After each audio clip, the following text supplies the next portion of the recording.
Բարև ձեզ Վեստիեմի հարգելի հետևորդներ, երեկ տեղի ունեցավ վարչապետ Նիկոլ Փաշինյանի և Ռուսաստանի նախագահ Վլադիմիր Պուտինի հանդիպումը։ Հանդիպման ընթացքում ի թիվս այլ հարցերի քննարկվեցին նաև տնտեսական կարևորագույն հարցեր։ ԵԱՏՄ և ԵՄ անդամակցության միջև ընտրություն, վարչապետ Փաշինյանը հստակ հայտարարեց, որ ինքը գիտի, որ դրանք համատեղելի չեն, ինչպես նաև խոսվեց նոր ատոմակայանի կառուցման մասին արդեն Ռուսաստանի տեխնոլոգիաներով։ Թեմայի վերաբերյալ այսօր զրուցելու ենք Ուժեղ Հայաստան կուսակցության անդամ տնտեսագետ Ռոբերտ Կադարյանի հետ։ Բարև ձեզ, պարոն Կադարյան, շնորհակալ եմ հրավերն ընդունելու համար։ Ես եմ շնորհակալ հրավերքի համար։ Պարոն Կադարյան, ինչ ասել է վարչապետի հետևյալ միտքը, մենք շատ լավ գիտենք, որ համատեղելի չեն ԵԱՏՄ-ն եւ ԵՄ-ն։ Այսինքն ընտրությունը ակնհայտ է, պետք է կողմնորոշվել տնտեսական որ միության անդամ է ցանկանում հանդիսանալ Հայաստանի Հանրապետությունը, այս պահին մենք ԵԱՏՄ անդամ ենք, մեր ապրանքաշրջանառությունը ԵԱՏՄ երկրների հետ գրեթե 12.7 միլիարդ ԱՄՆ դոլարին է հասնում եւ վերջին տարիներին 22 թվականից սկսած այս տնտեսական աճը, որ ունենք Հայաստանում, մեծապես կապված է նաեւ Ռուսաստանում տեղի ունեցող իրավիճակների, ռուս-ուկրաինական պատերազմի հետ եւ այս իրավիճակի արդյունքում այն ապրանքաշրջանառությունը, որը իրականացվում է Հայաստանի միջոցով դեպի Ռուսաստանի Դաշնություն։ Մենք չենք տեսնում, որ Հայաստանը կարող է այն մրցունակությունը ունենալ եւ դա էլ համատեղելի չէ ԵՄ անդամ լինելու հետ, քանի որ դա արդեն այլ տնտեսական միավոր է։ ԵՄ անդամակցությունը որքանով է իրատեսական։ Իմ կարծիքով առաջիկա 10 եւ ավել տարիների համար իրատեսական չէ, քանի որ այնպիսի երկրներ, մեր հարևան երկրներ, Թուրքիա կամ նախկին սովետական միության երկրներից Մոլդովան, Ուկրաինան, Վրաստանը, որոնք տարիներ շարունակ ներկայացրել են ԵՄ անդամակցության, չունեն որևէ կարգավիճակ եւ այս process-ը շատ երկարաժամկետ գործընթաց է, մենք չունենք ընդհանուր սահման ԵՄ-ի հետ եւ առաջիկա 10 եւ ավել տարիներին ես իրատեսական չեմ տեսնում։ Տեսեք, այսպիսի համեմատություն կար, կարծես երեք վարչապետի խոսքից հստակ էր, որ մենք դեռևս ԵՄ-ում չենք եւ գործընթաց է ընթանում, երբ որ կլինենք Եվրամիության անդամ, այդ ժամանակ դուրս կգանք ԵԱՏՄ-ից։ Սա որքանով է բխում այս հայտարարությունը Հայաստան պետության շահերից եւ այս դեպքում արդեն ԵԱՏՄ-ում ինչպես են ընկալելու Հայաստանին։ Հայաստանին միանշանակ ընկալելու են որպես ոչ պայմանավորվելուն ունակ պետություն, քանի որ լինելով ԵԱՏՄ անդամ, սկսել ենք բանակցությունները ԵՄ անդամակցության, այսինքն սա որքանով է բխում մեր շահերից, իմ կարծիքով ոչ դրական միանշանակ եւ ընկալումն էլ ոչ դրական է։ Ինչ կարելի է սպասել ԵԱՏՄ երկրներից, այսինքն ինչ արձագանք պետք է ունենան կամ Ռուսաստանից ինչ արձագանք արդեն կարող ենք սպասել, հաշվի առնելով նաև Լարսում մեքենաների հետ խնդիրները, որոնք այսօր հայ վարորդներն արդեն իսկ բախվում են։ Ճիշտ եք ասում, քանի որ Լարսը ինքը շատ քաղաքականացված, կարելի ասել, հանցակետ է, ունենալու ենք խնդիրներ Լարսում, ունենալու ենք խնդիրներ Ռուսաստանում հայկական ծագման ապրանքների մուտք գործելու ավելի խիստ հսկողության եւ իմ կարծիքով սա եւս դրական ազդեցություն չի ունենալու, քանի որ սահմանափակվելու է հայկական ապրանքների արտահանման ամենամեծ շուկան մեզ համար։ Հայաստան-ԵՄ հարաբերություններից զատ կա այստեղ նաև Հայաստան պետության տնտեսական շահը։ Վարչապետի այս հայտարարությունը օգնում է, որպեսզի մենք տնտեսապես ավելի անկախ կարողանանք համագործակցել ԵՄ-ի հետ, թե ամեն դեպքում ԵԱՏՄ գործընկերությանը վնասում է։ Տեսեք, այդ ամեն ինչը կարելի է իրականացնել ավելի գրագետ ինստիտուցիոնալ մակարդակով։ Խոսքը այն մասին չէ, որ պետք է ԵՄ շուկայի մասին մենք չմտածենք, այո, մենք պետք է մեր արտադրանքը, հայկական ծագման ապրանքները խրախուսենք դեպի ԵՄ արտահանում, սակայն պետք է հասկանանք, որ այն ծավալները, որ մենք այժմ ունենք ԵԱՏՄ երկրների հետ, իրականում համեմատելի չէ այն ծավալների հետ, որ ունենք ԵՄ երկրների հետ։ Եվ այս համատեքստում դա համեմատել իրականում շատ դժվար է եւ պետք է աշխատանքներ իրականացնենք շուկա մուտք գործելու, շուկայում աշխատելու, այնուհետև նոր մտածենք, օրինակ գոնե լինեն համարժեք համեմատելի շուկաներ մեր համար, ԵՄ-ն եւ ԵԱՏՄ-ն, այլ ոչ թե մի քանի անգամ տարբերություն կա այսօր Հայաստանի ԵՄ եւ ԵԱՏՄ երկրների ապրանքաշրջանառությունը, հետո նոր մոտեցնենք գոնե ծավալներ, հետո նոր փորձենք ընտրություն կատարել օրինակ, որ շուկան է մեզ համար ավելի գրավիչ հեռանկարային։ Գուցե հենց այդ հայտարարությունները, էկոնոմիկայի նախարարի հայտարարություններն, արտաքին գործերի նախարարության որոշակի, այսինքն հակառուսական, այսպես ասած, տրամադրվածությունները հենց նրա համար են, որպեսզի ԵՄ շուկան դառնա ավելի մրցունակ։ Չեմ կարծում, որ ԵՄ շուկան հայտարարությունների մակարդակով ամեն դեպքում շուկան գործում է տնտեսագիտության կանոններով, տնտեսական նպատակահարմարություններով եւ այս իմաստով հայտարարությունները ավելի կարող են վնասել այն շուկաներին, որտեղ որ մենք աշխատում ենք, քանի որ Ռուսաստանում կսկսեն ավելի հսկողությունը ուժեղացնել եւ սահմանային անցակետում եւ սանիտարական հսկողությունները, իսկ ԵՄ երկրներում միանշանակ այնպես չի լինելու, որ այդ հսկողությունը թույլատնեն կամ իրենց պահանջներն ու իրենց ստանդարտները Հայաստանի համար ինչ-որ չափով զիջեն։ Չի լինելու դա։ Մենք պետք է հասկանանք, որ ԵՄ-ն գործում է տնտեսական կանոններով, տնտեսագիտության կանոններով, իսկ Ռուսաստանի շուկան մի քիչ ավելի քաղաքականացված է, նաև դա պետք է հաշվի առնենք եւ այստեղ լրացուցիչ ոչ տեղին հայտարարությունները ավելի բացասական են անդրադառնալու։ Տնտեսության վրա էական ազդեցություն, այսինքն ԵՄ-ի հետ համագործակցության տարբեր փորձագետներ տեսնում են, որ հնարավոր է թրիփի ուղու միջոցով։ Դուք ինչ եք տեսնում։ Թրիփի ուղին մենք մինչև այժմ չենք հասկանում, թե ինչպես են հայկական ապրանքները, օրինակ թրիփի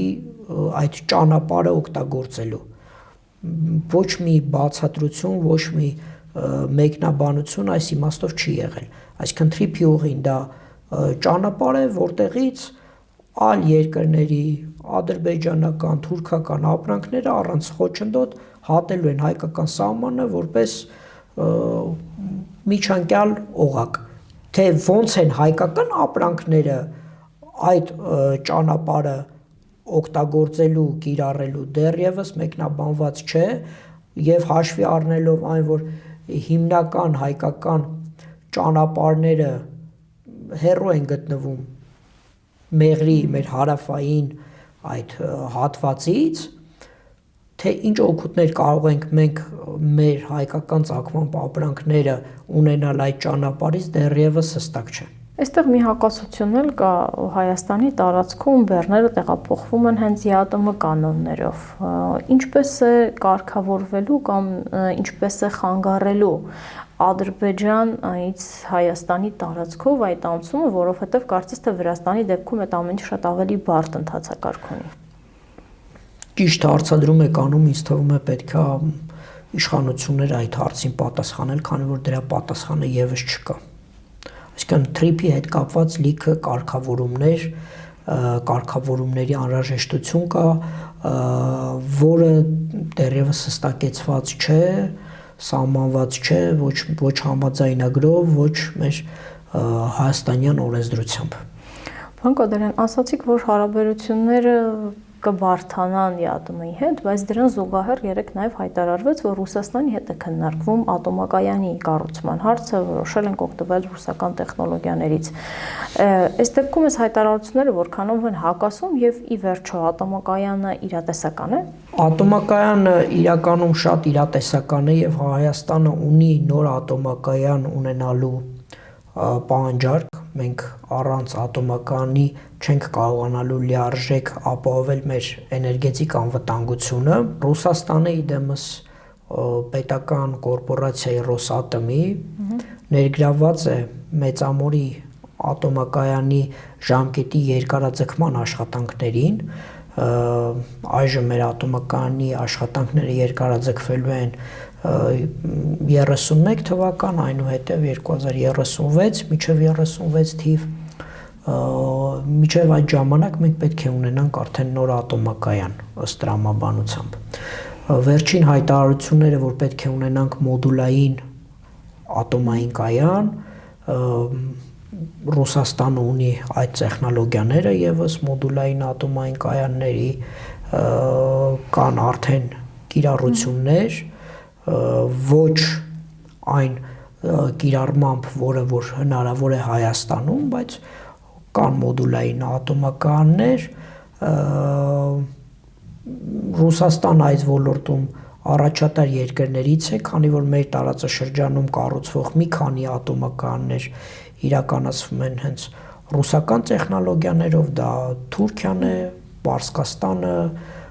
մի փոքր հեռու գնանք Եգիպտոս, Հունգարիա, Հնդկաստան, Բանգլադեշ, այսինքն այս բոլոր երկրներում Ռուսաստանը իրականացնում է ակտիվ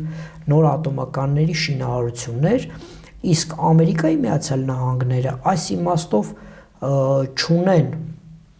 այն փորձառությունը, որն ունի Ռուսաստանը, քանի որ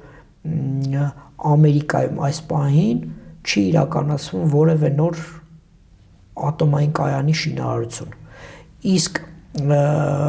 նույն Ռուսաստանն ու Չինաստանը շատ ակտիվ ներգրավված են ատոմային էլեկտրակայանների շինարարության աշխատանքների մեջ եւ իրենց երկրներում եւ ունեն նաեւ միջազգային փորձ։ Երբ Վենսը այցելեց Հայաստան, Հայաստանի իշխանությունը եւ նաեւ ԱՄՆ փոխնախագահի պաշտոնական էջի տարածած հաղորդագրությունները շատ հստակ էին, որ Վենսի այցի ընթացքում ձեռք է բերվել պայմանավորվածություն ունենալ մոդուլային ատոմակայան։ Երեք վարչապետը հայտարարեց, որ ատոմակայան պատրաստվում է նաեւ Ռուսաստանի հետ է քննարկվում, իրենց տեխնոլոգիաները շատ կարեւոր են եւ պատրաստվում են կառուցել։ Այս դեպքում ատոմակայանը ԱՄՆ-ի հետ, թե Ռուսաստանի, կարծես երկու կողմին խոսք ենք տվել։ Որքան որ ես եմ հասկանում, դեռևս վերջնական որոշում չկա, բայց ոնց դուք եք ասում, Ռուսաստանի հետ եւս խոստում չկա, այլ հայտարարություն է, որ կա քննարկում, նույնը Ամերիկայի Միացյալ Նահանգների հետ մի փոքր ավելի ոնց որ երևի առաջ գնացած նաեւ ստորագրված փաստաթուղթ, որ համագործակցություն խաղաղ ատոմի նոր ատոմակայանի շինարարության մեջ։ Այս դեպքում երկու ատոմակայան են կառուցելու, թե էլի պետք է ընտրենք։ Պետք է ընտրենք, միանշանակ պետք է կատարենք ընտրություն, այնպես չի որ հնարավորություն ունենք Հայաստանը փոքր երկիր է եւ երկու ատոմային էլեկտրակայան ունենալու ճոխություն չենք կարող մեզ թույլ տալ։ Ըստ ձեզ որն է ավելի նպատակահարմար Հայաստան պետության համար եւ ինչու են երկու լարի վրա խաղում։ Ավելի նպատակահարմար է ունենալ փորձառու գործընկեր այս ոլորտում, որը ես նշեցի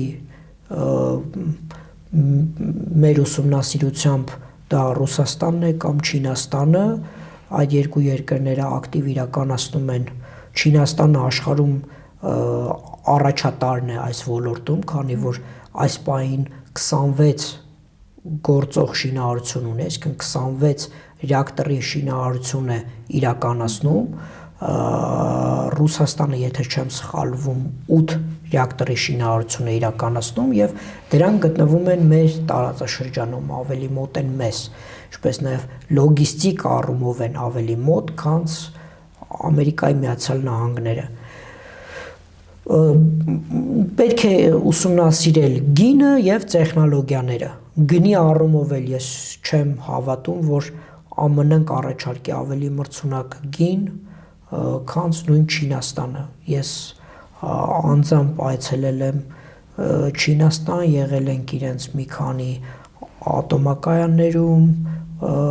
տեսել ենք իրենց տեխնոլոգիաները, իրանք իսկապես ունեն շատ մրցունակ ամբողջ աշխարհի համար տեխնոլոգիաներ եւ առաջատարն են, եթե ուսումնասիրեք այս պահին Չինաստանում իրականացում է 26 ռեակտորի շինարարություն, դա ամբողջ աշխարհի գրեթե կեսն է։ Ո՞րն է միտումը երկու լարի վրա խաղալու։ Միտումը հանրությանը որոշ չափով ցույց տալ իմ պատկերացմամբ, որ մեր իշխանությունները հնարավորություն ունեն բանակցելու եւ ԱՄՆ-ի եւ Ռուսաստանի հետ որպես լիարժեք հավասար գործընկեր, բայց սա կարող է բերի այն արդյունքի, որ մենք ուղղակի չունենանք ատոմական, այսինքն գա ժամանակը եւ չունենանք վերջնական որոշում, չունենանք նախագիծ, այդ նախագծի ֆինանսավորում, քանի որ մենք չենք կարող մեր եկամուտների հաշվին ֆինանսավորել, բնականաբար այդ կողմը, որ տեխնոլոգիաները տրամադրելու է ինքը եւս պետք է ներգրավի ֆինանսավորման մեջ, եւ արդյունքում երկուսի հետ էլ անհաջող բանակցություններ ունենալու արդյունքում հնարավոր է մենք չունենանք նոր ատոմակայան եւ դա իսկապես կարող է խնդիր լինել մեր էներգետիկ անվտանգության առումով։ Ինչ դեր է ունենալու այստեղ Թուրքիան։ Թուրքիան բնականաբար չի ուզում, որ մենք ունենանք ատոմական։ Այստեղ Թուրքիայի դերը հստակ է, իրենք եւ Թուրքիան եւ Ադրբեջանը բազմիցս հայտարարել են, որ դեմ են Հայաստանում գործող ատոմականին եւ դեմ են նաեւ նոր կառուցվողին։ Այս դեպքում կխանգարի խաղաղության գործընթացին։ Եթե ամեն դեպքում որոշում ենք ատոմակայան ունենալ։ Չեմ կարծում, որ խաղաղության գործընթացին կխանգարի, բայց տեսնում եմ, որ մենք պետք է շտապենք որոշում կայացնելու հարցում, քանի որ ատոմականների շինարարությունը համաշխարհային փորձը ցույց է տալիս, որ սկզբից մինչև վերջ, այսինքն նախագծման փուլ, հաստատման, այդ նախագծի հաստատման, այնուհետև շինարարության մատակարարում 8-ից 10 տարի տևում է։ Այսինքն մենք հիմա արդեն 26 թվականին պետք է որոշում կայացնենք, որպեսզի 36 թվականին, երբ մեր գործող ատոմակայանի ժամկետը, աշխատանքի ժամկետը լրանա, մենք արդեն ունենանք պատրաստի նոր ատոմակայան։ Իսկ մետրոյի օրինակը երևի ասած բերեմ, ինքը ավելի փոքր ծավալներով տասնյակ անգամ փոքր նախագիծ է, բայց 18 թվականից խոսում ենք եւ այս տարի նոր հայտարարվեց, որ նախագիծը ավարտված է եւ ունենալու ենք մրցույթ։ Այսինքն 8 տարիների ընթացքում մենք մի մետրոյի, որի շինարարությունը դեռ սովետական Հայաստանի տարիներին սկսվել էր, ինչ-որ աշխատանքներ նույնիսկ կա կատարված նախագիծը բնականաբար դեռ ԽՍՀՄ ստանդարտներով, բայց ինչ-որ նախագծի պրոյեկտներ եղել են եւ դրա նախագիծը իր հաստատումներով 8 տարի է տևել Հայաստանում։ Սա ցույց է տալիս մեր կառավարության աշխատելու որակը նաեւ, որ մեծ նախագծերի հետ չենք կարողանում ճիշտ աշխատել, իսկ ատոմականի շինարարությունը դա լինելու է Հայաստանի նորագույն պատմության մեջ ամենամեծ շինարարությունը, հավատացեք։ Դուք նշեցիք, որ Աչեբնյակի մետրոն մոտավորապես այսքան անհավանական ծրագրերի շարքում իշխանությունն էլ մեղադրում է ուժեղ Հայաստանի նման անհավանական ծրագրերի մեջ, օրինակ 300,000 աշխատատեղ։ Ասում են Հայաստանում հնարավոր չէ, բացի դրանից գուցե մենք այդքան գործազուրկ չունենք։ Եկեք սկսենք առաջինը, որ Սամվել Կարապետյանը ամենահարուստ հայն է, ամենախոշոր գործարարն է, հայ գործարարն է այժմ աշխարհում եւ ստեղծել է տասնյակ հազարավոր աշխատատեղեր, մոտավորապես Տաշիր գրուպում 45,000 մարդ է աշխատում եւ մեծ իմաստով բոլորը հայեր են։ 45,000, 300,000։ Դա որպես մասնավոր բիզնես եմ ասում 45,000-ը։ Դա այն աշխատատեղերն են, որը Սամվել Կարապետյանը ստեղծել է 0-ից եւ ստեղծել է ամբողջ աշխարհում։ Ինչ վերաբերում է 300,000 աշխատատեղերին, դրա տակ կա հստակ հաշվարկ, թե որքան ունենք գործազուրկներ եւ որքան է նաեւ թաքնված գործազրկություն Հայաստանում։ Այն մարդիկ, ովքեր ճարահատյալ չեն փնտրում աշխատանք, քանի որ չեն հավատում, որ հնարավոր է գտնել իրենց համար համապատասխան աշխատատեղ եւ դա առաջին հերթին մարզերում է, ոչ թե Երևանում, այլ հենց մարզերում, ինչու են Հայաստանից տարիներ շարունակ արտագնա աշխատանքի մեկնում մեր հայրենակիցները։ Նրանք չեն հաշվարկվում այդ գործազրկության ցուցանիշի մեջ, քանի որ համարվում է, որ գնում են արտագնա աշխատանքի եւ աշխատանք փնտրողների ցուցակներում ներգրաված չեն։ Մենք պետք է ստեղծենք հնարավորություններ մեր հայրենակիցների համար, որպեսզի նրանք ապրեն իրենց հայրենի գյուղերում, իրենց հայրենի քաղաքներում եւ ունենան արժանապատիվ աշխատանք հենց այդտեղ։ Ոչ թե գալով Երևան, ոչ թե գնալով արտագնա աշխատանքի, այլ հենց մարզերում։ Ներկայացվել է մի քանի խոշոր նաեւ ծրագրեր, դա նավթի վերամշակման արտադրությունն է Վանաձոր քաղաքում, ջերմոցային տնտեսությունների ստեղծումն է Նոյեմբերյանի տարածաշրջանում, Սևանի ավազանում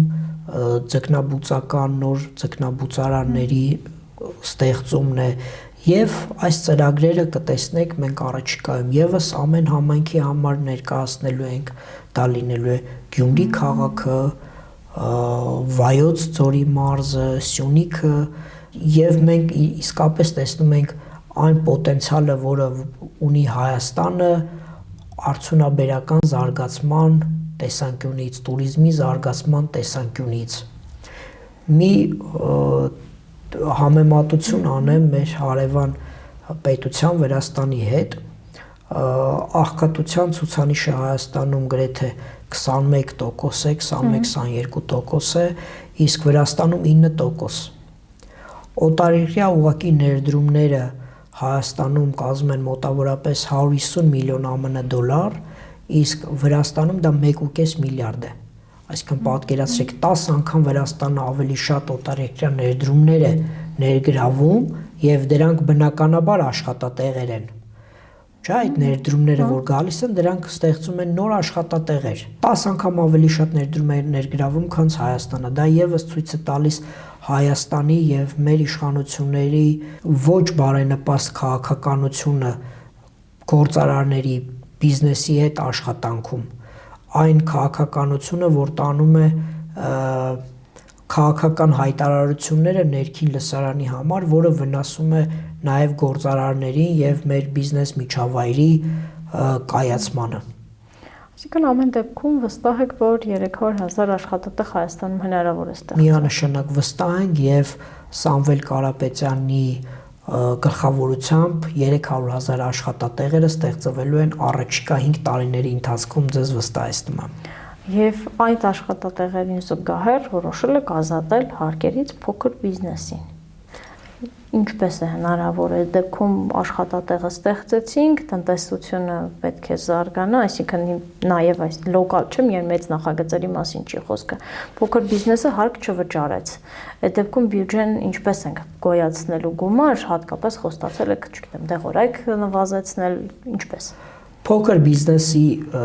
վճարած հարկերը, շրջանառության հարկերը մեր պետական բյուջեի եկամտային մասում կազմում են ընդամենը 2.5%-ը եւ այն ներդրումները, որոնց մասին մենք խոսում ենք, ես համեմատության համար ասեցի Վրաստանի 1.5 միլիարդը եւ Հայաստանի 150 միլիոնը։ Այդ ներդրումների պարագայում, երբ որ խոշոր նախագծեր իրականացվեն, այդ փոքր բիզնեսի վճարած հարկերը հավատացեք մեր բյուջեն դրա կարիքը չի ունենալու։ Բացի այդ, փոքր բիզնեսը նաև այն ոլորտն է, որտեղ ստեղծվում են բազմաթիվ աշխատատեղեր։ Դա եւս խրախուսելու է մեր ձեռներեցներին ստեղծելու ավելի վստահ լինելու իրենց հնարավորություններին, այն հնարավորությունը, որ պետությունը նաև իրենց տալու ազատելով հարկերից, ստեղծելու նոր աշխատատեղեր իրենց ոլորտում, փորձելու զարգացնելու։ Հարկային բեռը այս իմաստով փոքր բիզնեսի համար ավելի նշանակալի է, քան խոշոր բիզնեսի համար։ 2018-ին Հայաստանի բնակչությունն այդ մասին լսել է։ Նիկոլ Փաշինյանն ասում էր, որ հարակաչափերը պետք է չլինեն, կարմիր գծերը չլինեն, հարկային տեռոր պետք է չլինի, նաև այսինքն բանկային վարկերը, տոկոսները պետք է բոլորը չեզոքանան։ Այսօր 2026 թվականին մենք այդ խոստումների 100% չկատարում ենք։ Այսինքն որևէ քաղաքացու բանկային վարկերը շարունակել են վճարել 8 տարի շարունակ, հիմա ինչ որ անհուսալի վարկերի ծրագիրը կա, արագաչափերը ավելացել են, կարմիր գծերը 10 անգամ եւ ավել թանկացել են, որը խոստում իրական չի։ Բնակչությունը ինչու պետք է վստահ լինի, որ դուք այդ խոստումը կկատարեք։ Առաջին հերթին պետք է վստահ լինենք, որ Սամվել Կարապետյանը իր խոստացողները տարբեր են միանշանակ, այսինքն ճանաչելով Նիկոլ Փաշինյանին որպես նաև լրագրող, տեսել ենք տարիների ընթացքում, թե քանի անգամ է նա իր խոսույթը փոխել, նույն հարցի շուրջ ծայրահեղ տարբեր կարծիքներ արտահայտել, իսկ այն խոստումները, որ տալիս է Ուժեղ Հայաստան կուսակցությունը, դա երաշխավորված է անձամբ Սամվել Կարապետյանի կողմից։ Դուք խոստանում եք 20% էժան դեղորայք, այս պահին առողջապահական ապահովագրությամբ դեղերի մեծ մասը հայտարարվում է, որ արդեն անվճար է։ Բնակչությանը պետք է 20% էժան դեղորայքը, եթե այս պահին իշխող ուժը նրանց տրամադրում է անվճար։ Իհարկե, սա խոսում է առաջին հերթին շուկայի կարգավորման մասին, քանի որ այդ դեղորայքը անվճար է, բայց վճարում է պետությունը։ Այսինքն այս դեպքում մենք ունենալու ենք առողջության ապահովագրության ծախսերի նվազեցում, խնայողություն, որը հնարավորություն է տալու լրացուցիչ այլ ծառայություններ ներառել ապահովագրության մեջ, առողջության ապահովագրության մեջ եւ բարձրացնել նաեւ մեր բուժ աշխատողների աշխատավարձը։ Սա դեղորայքի շուկայի կարգավորումն է, ինձ թվում է այն մեր քաղաքացիները, ովքեր շփվել են կամ այցելել են Վրաստան, համեմատել են գները, ես ինչու եմ անընդհատ Վրաստանի օրինակը բերում, քանի որ մեր սահմանակից հարևան երկիրն է շատ նման բնակչությամբ եւ տնտեսության կառուցվածքով եւ հնարավոր է լինի դեղորայք, որ 2 անգամ ավելի մաչելի լինի Վրաստանում, բայց չունենք 20% բյուջեի հաշվին չի նվազելու։ Ոչ, իհարկե ոչ, դա նվազելու է շուկայի կարգավորման հաշվին, սահմանելով դեղորայքի վաճառքի գնի վերին շեմ, որպիսի մոնոպոլ դիրք ունեցող ընկերությունները դեղորայքի վաճառքով զբաղվող, ներմուծմամբ մեծածախ վաճառքով զբաղվող ընկերությունները չհետապնդեն գերշահույթներ, այն ծախսերը, որ իրականացվում է դեղորայքի գրանցման համար, լինեն ավելի պարզեցված եւ ավելի նվազեցված, որպեսզի շուկան կարողանա ինքնակարգավորվել եւ դառնալ մրցունակ։ Խնդրեմ նաեւ մյուս 2 կետը ներկայացնել։ Հաջորդ կետը դա գյուղմթերքի երաշխավորված մթերումն է լինելու, որը առաջին հերթին մեր գյուղական բնակչության համար է կարևոր, քանի որ գյուղացին չպետք է մտածի գյուղմթերքի վաճառքով զբաղվելու խնդրին չբախվի։ Պետք է լինեն մթերման կանոններ, որոնք սահմանեն մթերման գին եւ մեր գյուղացիները իմանան, որ այն բերքը, որ իրենք ունենալու են, երաշխավորված մթերվելու է կայանի կողմից։ Դա հնարավորություն է տալու նոր հողատարածքներ մշակելու, նոր գյուղմթերքի ավելացնելու նաև ծավալները, քանի որ վախ կա մեր բնակչության կողմից, որ եթե օրինակի համար զբաղվեն ծիրանի աճեցմամբ, հաջորդ տարի չեն կարողանալու այդ ծիրանը իրացնել կամ խաղողի աճեցմամբ, այո, խաղող աճեցնեն եւ չկարողանան իրացնել կամ գինը լինի 80 դրամ, 70 դրամ կամ կաթը չկարողանան օրինակի համար վաճառեն 170-180 դրամով։ Մենք ունենում ենք սեզոն, երբ կաթը վաճառվում է ավելի էժան, քան ջուրը։ Դա ոչ մի տրամաբանության մեջ չի տեղավորվում։ Եվ մեր գյուղացիները պետք է իմանան, որ այն գինը, որ նրանք վաճառելու են իրենց գյուղմթերքը, դա լինի կաթ, թե լինի գյուղատնտեսական այլ միրգ, պտուղ, բանջարեղեն, երաշխավորված վաճառելու են մթերման կանոնների միջոցով։ Իրենք չեն զբաղվելու վաճառքով, առաջ են իմանալու։ Այո, իրենք չեն զբաղվելու վաճառքով, իրենք զբաղվելու են որակյալ գյուղատնտեսական արտադրանքի ստացմամբ։ Իսկ իրացումը ինչպես եք պատկերացնում, արդեն դուք քաղաքացին բերեց հանձնեց մթերման կայանի։ Եթե դա քանակով ավել է, ինչպես օրինակ խաղողի դեպքում էր, բոլոր ընկերություններին պարտադրեցին մթերել խաղող, պահեստավորեցին, հաջորդ տարի նորից եկավ այդ խաղող ու դրա կարիքը չկար։ Ինչպես է այդ մթերման կայաններից դուք պատրաստվում իրացում իրականացնել։ Հավատացեք, գյուղմթերքի սնունդի շուկան, համաշխարհային շուկան շատ մեծ է, ունենալով մթերման կայանների տեսակավորման, փաթեթավորման հնարավորությունները, քանի որ մեր ապրանքը այսօր ոչ նորմալ տեսակավորվում է, ոչ էլ փաթեթավորվում։ Գյուղ ապրանքի մասին է խոսքը։ Մենք հնարավորություն ենք ունենալու եւ արաբական երկրներ մեր որակյալ արտադրանքը արտահանելու եւ ԵՄ եւ ԵԱՏՄ երկրներում ունենալու ենք ավելի մեծ սպառում։ Այդ ամենը նոր ստեղծելու եք, թե Սամվել Կարապետյանն ունի արդեն ստեղծված կապեր, դրա տակ կան հաշվարկներ։ Իհարկե կան կապեր, իհարկե կան հնարավորություններ, բայց դա ստեղծվելու է զրոյից, օգտագործելով այն փորձը, որ մենք ունեցել ենք նախկինում։ Եվ հաջորդ կետը։ Հաջորդ կետը դա 20,000 մատչելի բնակարանների շինարարությունն է մեր հայրենակիցների համար, որպեսզի նորաստեղծ ընտանիքները, բազմազավակ ընտանիքներ, այն մարդիկ, ովքեր որ ապրում են վարձով, հնարավորություն ունենան ձեռք բերել մատչելի բնակարան, ունենալ տարաժամկետ վճարման հնարավորություն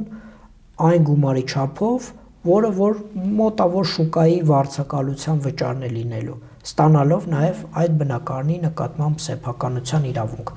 Սա իրականացվելու է մեր կառուցապատող ընկերությունների նաև ներգրավմամբ եւ նոր շունչ է տալու, նոր զարգացման տեմպ է տալու մեր շինարարության ոլորտին։ Շինարարության ոլորտում արդեն իսկ խնդիրները բազմաթիվ են։ Երևան քաղաքում ուղղակի ցանկացած ազատ մի քանի քառակուսու մետրի վրա արդեն իսկ այդ շենքերը կառուցված են։ Դա հնարավոր է թե դիտարկում եք նաև Երևանից դուրս տարբերակը։ Իհարկե Երևանից դուրս, Երևանի հարակից տարածքներում, մեր մարզերում, այնպիսի քաղաքներում, ինչպիսին Գյումրին, որտեղ ունենք դեռ տնակներում ապրող շուրջ 2000 ընտանիք, Վանաձոր, Սևան, Եղեգնաձոր, Սյունիքի, Կապան, Քաջարան քաղաքներում, այն շրջաններում, որտեղ պահանջարկ կա, նաև այն տարածքներում, որտեղ մարդիկ շարունակում են ապրել վթարային շենքերում կամ տնակներում, ինչպիսին դա Գյումրիում է։ Պարոն Կադիրյան, պետք է խնդրեմ նաև Հայաստանի Հանրապետության քաղաքացուն հուշել հունիսի 7-ին ընտրության գնալուց եւ քաղաքական ուժերի տնտեսական ծրագրերը նայելուց ինչին պետք է ուշադրություն դարձնեն եւ ի վերջո ինչպես հասկանալ սրանք իրատեսական են թե ոչ։ Պետք է նայել այն փորձը, որը ունեցել ենք նախկինում, այն խոստումները, որ տվել է քաղաքացիական պայմանագիրը եւ ինչպես դուք նշեցիք 18 եւ 21 թվականին տված խոստումների իրագործման մակարդակը կարծում եմ չի գերազանցելու 20%-ը եւ հավատալով Սամվել Կարապետյանին որպես ուժեղ առաջնորդի, որպես հայրենասեր անձնավորության, որ իր տարիների աշխատանքը մշտապես ներդրել է Հայաստանի զարգացման գործում, Հայաստանի, Արցախի կառուցելով բազմաթիվ հիվանդանոցներ, կրթական հաստատություններ, իրականացնելով բազմաթիվ բարեգործական ծրագրեր եւ վստահ լինելով, որ այս ընտրությունը ուժեղ Հայաստան եւ թույլ Հայաստան, որն է ընտրում մեր քաղաքացին, ունենալ ուժեղ տնտեսություն, ուժեղ անվտանգություն, թե ունենալ այն քաղաքականությունը, որը այսօր մենք տեսնում ենք։ Տեսեք, դուք ասում եք այլ ընտրանքը թույլն է, իրենք ասում են խաղաղությունը։ Խաղաղությունը, բայց թելադրված մեր հակառակորդների կողմից, այսինքն այդ խաղաղության միակ երաշխավորությունն այն է, որ մեր հակառակորդները տեսնում են, որ առանց պատերազմի իրենք ստանում են ամեն ինչ, ինչ իրենց անհրաժեշտ է, բայց մենք որպես այլընտրանք առաջարկում ենք ուժեղ խաղաղություն, ունենալ ուժեղ պետություն եւ ուժեղ անվտանգային համակարգեր, դրա համար հրավիրել ենք միջազգային լավագույն փորձագետներին եւ վստահեցնում ենք, որ մենք ունենալու ենք ուժեղ անվտանգային համակարգ։ Շնորհակալ եմ հրավերն ընդունելու համար։ Ես էլ եմ շնորհակալ։ Ես հիշեցնեմ, որ իմ հյուրն էր Ուժեղ Հայաստան կուսակցության անդամ Ռոբերտ Կադարյանը։ Մենք զրուցում էինք տնտեսական կարևորագույն թեմաներից եւ անդրադարձ կատարում կարևոր իրադարձություններին։